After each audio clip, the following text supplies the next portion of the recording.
नमस्कार दोस्तों, आप सभी का स्वागत है आपके अपने यूट्यूब चैनल ट्रिकी नंबर 1 में।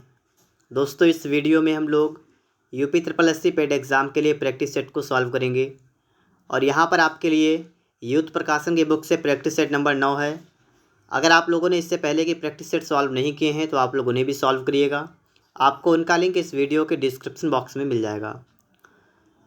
तो यहाँ पर हम लोग स्टार्ट करेंगे प्रश्न नंबर 1 से। पहला प्रश्न आप सभी के सामने है कि अकबरनामा के निम्नलिखित भागों में से किसे आइन ए अकबरी कहा जाता है? तो किसे कहते हैं? तीसरे भाग को क्या कहते हैं? Ain e Akbari. Correct answer option number आपका यहाँ पर सी हो जाएगा। ठीक है। अकबरनामा किसने लिखा? तो आप बताएंगे अबुल फजल ने लिखा। दूसरा प्रश्न है, निम्नलिखित किस सल्तनत के शासक ने प्रशासन में स्वयं घूसखोरी को प्रोत्साहित किया था? Correct answer option number C हो जाएगा, फिरोज तुगलक।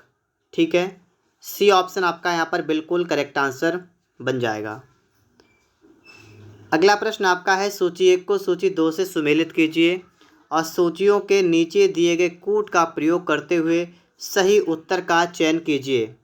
तो यहाँ पर आप देखिएगा, आपको इसका मिलान करना है तो आप यहाँ पर मिलान करेंगे। आपका correct answer option number B हो जाएगा। अब यहाँ पर आप देखिएगा, आपको मिलान करना है। ठीक है, तो देखिए, गुप्त का संबंध किससे है? देवगढ़ से। चंदेल, खजुराहो, चालुक्य, वातापी, बादामी, वातापी के चालुक्य आपने सुना होगा, और पल्लव, तो इनका संबंध है महाबलीपुरम से। तो यहाँ पर आपका करेक्ट आंसर क्या हो जाएगा? ऑप्शन नंबर आपका यहाँ पर बी बिल्कुल राइट आंसर बन जाएगा। ठीक है। इसके बाद आप यहाँ पर देखेंगे, ब्राह्मी लिपि को सर्वप्रथम किसने पढ़ा था? ब्राह्मी लिपि को पढ़ने वाले का नाम जेम्स प्रिंसेप। ऑप्शन नंबर आपका यहाँ पर डी बिल्कुल राइट आंसर बन जाएगा। ठीक है, जेम्स प्रिंसेप।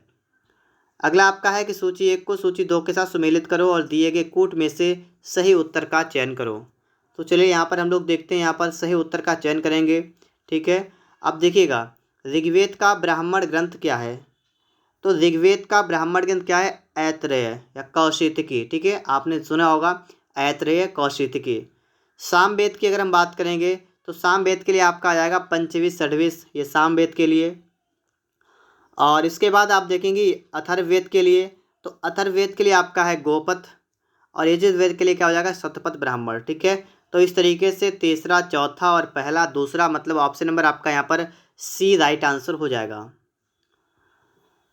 रेगुलेटिंग एक्ट 1773 के अंतर्गत कलकत्ता में संस्थापित सुप्रीम कोर्ट का प्रथम मुख्य न्यायाधीश कौन था? आप बताएंगे Elijah Impey. Correct answer option number आपका यहाँ पर सी हो जाएगा। ठीक है, एलिजा इम्पे। और उच्चतम न्यायालय, मतलब जो आपका सुप्रीम कोर्ट था, उसकी स्थापना कब की गई थी या उसे कब गठित किया गया था? तो आप बताएंगे 1774 में। ठीक है, रेगुलेटिंग एक्ट था 1773 का, लेकिन स्थापना हुई थी 1774 में। भूदान आंदोलन का सर्वप्रथम प्रारंभ किस राज्य में हुआ था? आंध्र प्रदेश में हुआ था। कहाँ हुआ था? आंध्र प्रदेश में। किसने स्टार्ट किया था? विनोबा भावे ने। ठीक है, विनोबा भावे ने इसे स्टार्ट किया था। गदर पार्टी की स्थापना हुई थी, कहाँ पर हुई थी? संयुक्त राज्य अमेरिका में। ठीक है, कहाँ पर हुई थी? अमेरिका में हुई थी। कब हुई थी? 1913 में। 1913 में इसकी स्थापना हुई थी। अगर आपसे कहा जाए इसके संस्थापक कौन थे, आप बताएंगे लाला हरदयाल। कौन थे? लाला हरदयाल। और इसके देखिए संस्थापक थे लाला हरदयाल। अगर आपसे कहा जाए कि इस पार्टी के अध्यक्ष कौन थे, तो सोहन सिंह भाकना जो थे इस पार्टी के अध्यक्ष थे।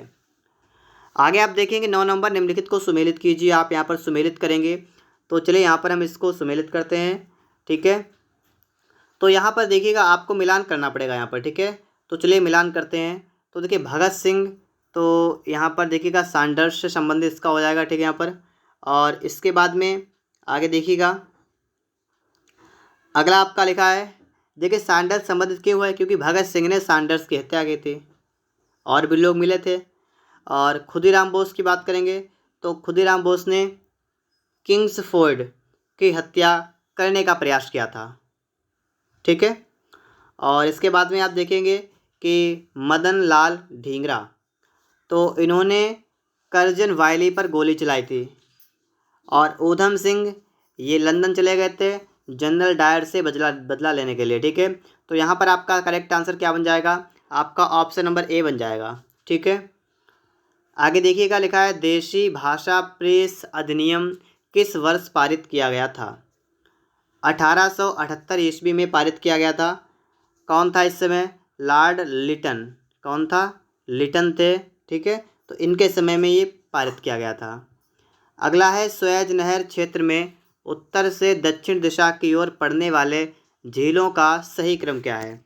किधर से किधर की ओर? उत्तर से दक्षिण की ओर की बात की गई है। आप बताएंगे Lake Manzala, Lake Timsah, Great Bitter, Bitter Lake और लिटिल बिटर लेक। तो ऑप्शन नंबर आपका यहाँ पर डी बिल्कुल राइट आंसर बन जाएगा।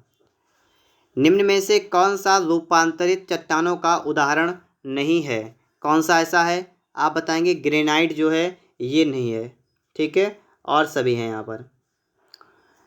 इसके बाद में आप आगे देखेंगे निम्नलिखित में से कौन सुमेलित नहीं है। तो यहाँ पर आपको मिलान करना है कौन सा सुमेलित नहीं है। तो यहाँ पर देखिएगा, ये आपको दे रखी हैं, ये खाने एक प्रकार से आपको दे रखे हैं। ठीक है, और वो आपको बताने हैं कि कौन किससे संबंधित है।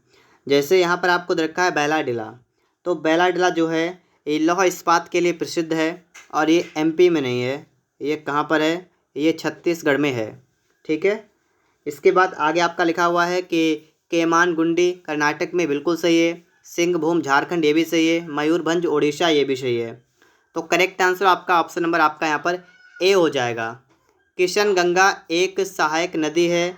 तो किशन गंगा जो है ये झेलम की एक सहायक नदी है। ऑप्शन नंबर सी आपका यहाँ पर बिल्कुल करेक्ट आंसर बन जाएगा। ठीक है, झेलम की एक सहायक नदी है। विश्व बैंक का मुख्य उद्देश्य है, क्या उद्देश्य है?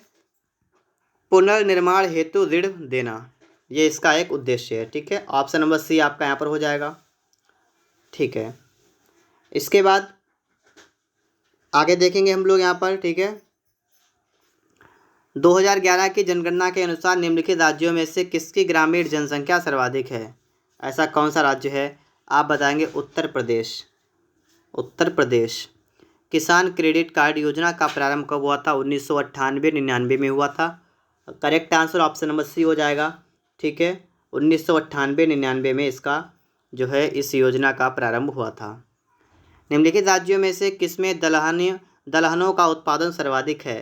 कौन सा राज्य है? आप बताएंगे मध्य प्रदेश में। ठीक है, ऑप्शन नंबर आपका यहाँ पर बी करेक्ट होगा, मध्य प्रदेश में। National stock exchange of India का प्रवर्तक कौन है? आप बताएंगे ये सभी हैं। ठीक है, स्टेट बैंक भी है, LIC और GIC भी है, IDBI भी है। इसका मतलब है उपयुक्त सभी आपका यहाँ पर बिल्कुल करेक्ट आंसर बन जाएगा। आगे आपका है कि निम्न करों में से कौन सा एक कर संघ द्वारा लगाया गया और वसूला जाता है किंतु संघ और राज्यों में बांटा जाता है? तो ऐसा कौन सा कर है? तो आप बताएंगे यहाँ पर कृषि आय के अतिरिक्त अन्य आय पर जो कर आपके होते हैं ये। ठीक है, इसके बाद आप लोग आगे देखेंगे यहाँ पर। आगे आपका है कि निम्न तथ्यों में से कौन सा पंचायती राज के अर्थ की सर्वोत्तम व्याख्या करता है?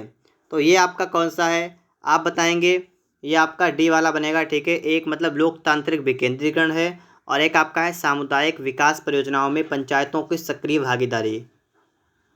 इसके बाद अगला आपका है कि भारत में उच्चतम न्यायालय का उद्घाटन किस तिथि में हुआ था? कब हुआ था? आप बताएंगे 28 जनवरी 1950 को हुआ था। Correct answer option number B आपका यहाँ पर हो जाएगा। ठीक है, इसके बाद आगे देखिएगा, निम्नलिखित में से कौन भारत में संघ राज्य संबंध से संबंधित नहीं है? तो कौन सा है? आप बताएंगे इंद्रजीत गुप्ता समिति। Correct answer option number C हो जाएगा। ठीक है, भारतीय संविधान की 42वें संशोधन द्वारा राज्य के नीति निर्देशक तत्वों में जो परिवर्तन किए गए उनके संबंध में निम्नलिखित में से कौन सा वक्तव्य सही है? तो सही वक्तव्य आपको बताना है, आपका ए हो जाएगा। ठीक है, इसने राज्य को नागरिकों को निःशुल्क कानूनी सहायता का प्रावधान करने के लिए सक्षम बनाया। इसने राज्य के द्वारा उपक्रमों के संबंध में कामगारों की सहभागिता प्राप्त करने की व्यवस्था की। तो इस प्रकार से आपका पहला वाला करेक्ट होगा। सूची 1 को सूची 2 के साथ आपको यहाँ पर सुमेलित करना है। यहाँ पर आपको अनुच्छेद दे रखे हैं, ठीक है, इनको देखिएगा।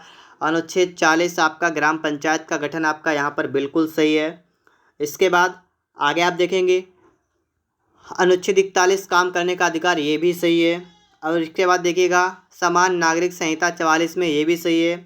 और कृषि एवं पशुपालन व्यवस्था 48 में ये भी सही है। तो इसके लिए आपका ए ऑप्शन बिल्कुल करेक्ट आंसर बन जाएगा, ठीक है। ऑप्शन नंबर आपका यहाँ पर ए हो जाएगा। आगे चलते हैं हम लोग, यहाँ पर हमें यहाँ पर बताना है, सुमेलित करना है, ठीक है। और हमसे यहाँ पर कहा गया है कौन सा सही सुमेलित नहीं है।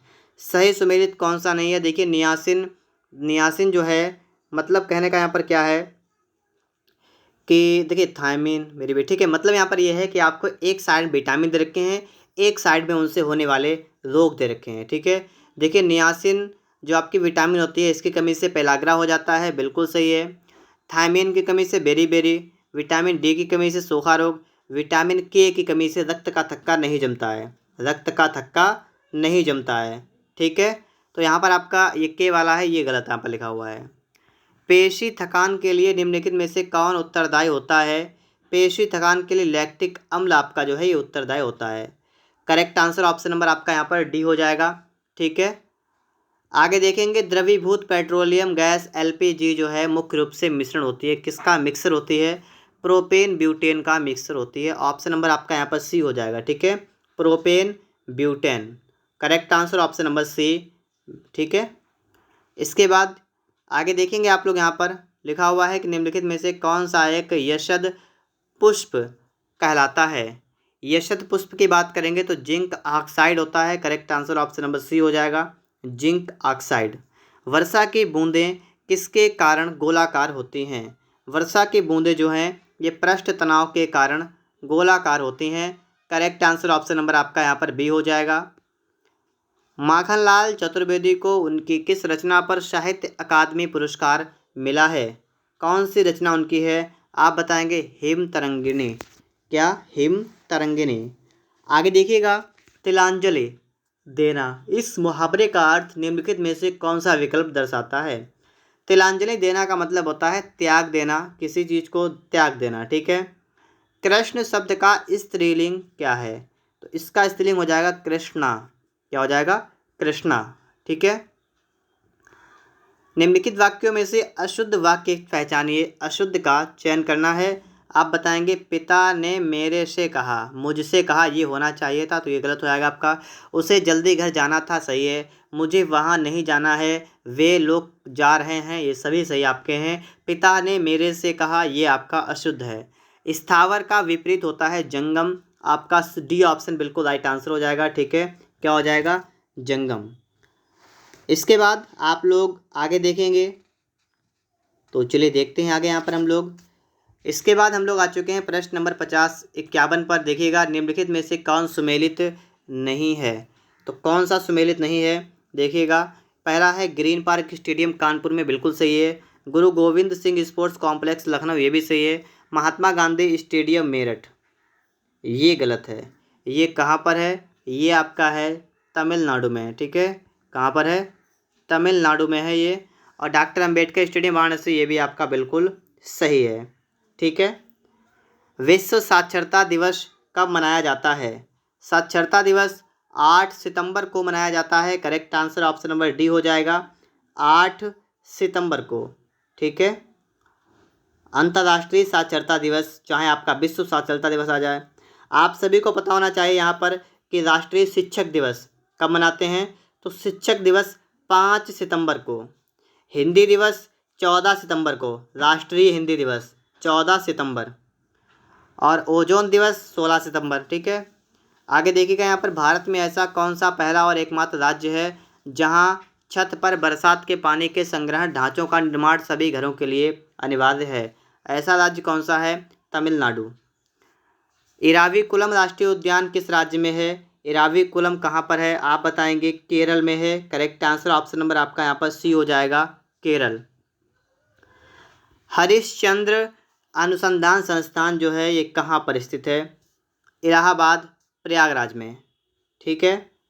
आगे देखिए निम्नलिखित देशों में से किस एक के देशों में से भूमध्य रेखा गुजरती है। कोलंबिया, केन्या और इंडोनेशिया। लोकसभा के पहले स्पीकर कौन थे? लोकसभा के पहले स्पीकर जीवी मावलंकर हैं। प्रसिद्ध चित्रकार मीर सैयद अली चित्रकारी हेतु किस मुगल शासक के सहयोगी थे? हुमायूं के सहयोगी थे। Correct answer option number D हो जाएगा, हुमायूं। मई 2022 में दिल्ली का उपराज्यपाल किसे नियुक्त किया गया है? दिल्ली का नया उपराज्यपाल तो किसे नियुक्त किया गया है? आप बताएंगे Vinay Kumar Saxena. Option number A आपका यहाँ पर हो जाएगा। मई 2022 में ऑस्ट्रेलिया का नया प्रधानमंत्री किसे बनाया गया है? ऑस्ट्रेलिया का नया प्रधानमंत्री आप बताएंगे एंथनी अल्बानीज को। Correct answer option number B हो जाएगा, एंथनी अल्बानीज को। मई 2022 में किस मंत्रालय ने जैविक अनुसंधान नियामक अनुमोदन पोर्टल लॉन्च किया है? किसने लॉन्च किया है? विज्ञान एवं प्रौद्योगिकी मंत्रालय ने। ठीक है, करेक्ट आंसर ऑप्शन नंबर यहाँ पर आपका ए हो जाएगा। मई 2022 में शेख मोहम्मद बिन जायद अल नाहयान ने किस देश के नए राष्ट्रपति के रूप में पदभार ग्रहण किया है? तो ये आप बताएंगे संयुक्त अरब अमीरात।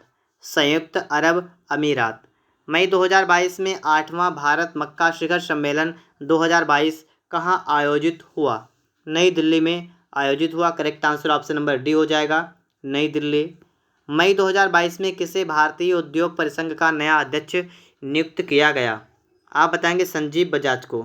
संजीव बजाज। आगे आप लोग यहाँ पर देखेंगे मई 2022 में चर्चा में रही योजना श्रेष्ठ जी किस राज्य से संबंधित है? श्रेष्ठ जी का संबंध गुजरात से है। ऑप्शन नंबर आपका यहाँ पर सी हो जाएगा। मई 2022 में टाइम मैगजीन द्वारा जारी विश्व के 100 प्रतिष्ठित व्यक्तियों की सूची में कौन शामिल नहीं है? कौन शामिल नहीं है? आप बताएंगे नरेंद्र मोदी जो है ये शामिल नहीं है। ठीक है, बी ऑप्शन होगा। मई 2022 में इंटरनेशनल बुकर पुरस्कार किसे प्रदान किया गया? गीतांजलि श्री को प्रदान किया गया। गीतांजलि श्री। मई 2022 में विश्व का लंबा suspension foot bridge sky bridge 721 जनता के लिए किस देश में खोला गया? किस देश में खोला गया? तो आप यहाँ पर बताएंगे चेक गणराज्य में खोला गया। मई 2022 में माँ तुझे प्रणाम योजना पुनः किस राज्य ने शुरू की है? मध्य प्रदेश ने शुरू की। मई 2022 में किस राज्य ने इंटरनेशनल टोमेटो कॉन्क्लेव 2022 का आयोजन किया? कौन है? मध्य प्रदेश। इस प्रकार से हमारा प्रैक्टिस सेट यहीं पर समाप्त होता है। अगर आप सभी को वीडियो पसंद आया है तो आप लोग इसे लाइक करिएगा। चैनल पर अगर आप लोग पहली बार आए हैं तो आप लोग चैनल को सब्सक्राइब करने के साथ साथ बेल आइकन को भी प्रेस कर लीजिएगा।